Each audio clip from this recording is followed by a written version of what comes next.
করলা ভাজি তো সবাই খেয়েছেন। কখনো কি চিংড়ি দিয়ে রান্না করে দেখেছেন? আজকে তো চিংড়ি দিয়ে রান্না করে দেখে বুঝতে পারেন কতটা লোভনীয়। আসসালামু আলাইকুম। ফার্স্টে চিংড়ি দিয়ে রান্না করার জন্য এখানে করলা অনেকটা পরিমাণে ২ টা আলু দিয়ে কেটে নিয়েছি।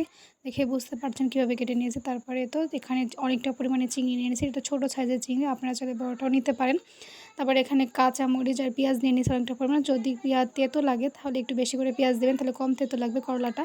তারপর তেলের ওপর আমি চিংড়িগুলো দিয়ে দিলাম পরিষ্কার করা। একটু ভেজে নিব। ভেজে নিলেই টেস্টটা ভালো আসে। এইভাবে চিংড়ি দিয়ে রান্না করতে হয়, আপনারা চাইলে এভাবে রান্না করতে পারেন। তারপর আমি পেঁয়াজ আর কাঁচামরিচগুলো দিয়ে দিলাম, দিয়ে হালকা করে এখন ভেজে নেব। ভেজে হলুদ আর লবণ দিয়েই কিন্তু আমি করলাটা রান্না করবো, আর কোনো মশলা দেওয়া লাগবে না। দেখে বুঝতে পারছেন কীভাবে ভেজে নিচ্ছি, এখানে বলার কিছুই নেই। আপনারা চাইলে একটু বেশি ভাজতে পারেন, আমি একটু কম পরিমাণে ভাজছিলাম। করলা ভাজিতে একটু কমই ভাজতে হয়। তো এখানে হলুদ আর লবণ দিয়ে দিছি। দেখে বুঝতে পারছেন অন্য কোনো মশলা অ্যাড করি নাই। ভাজিতে কেউ সচরাচর অন্য কোনো মশলা অ্যাড করে না। তো তারপরে তো ভাজিগুলো আমি দিয়ে দিলাম। আর এই করলা ভাজিটা কিন্তু অসম্ভব মজা হয়। আপনারা যারা করলা ভাজি পছন্দ করেন না, এইভাবে করে দেখতে পারেন। আমার কিন্তু করলা ভাজি ভালো লাগে না, বাট এটা ভালো লাগে, এটা আমার খুবই পছন্দ।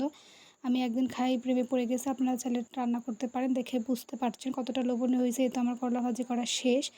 অনেক টেস্ট হয়েছিল। আপনারা চাইলে রান্না করতে পারেন। আজকের মতো আল্লাহ হাফেজ।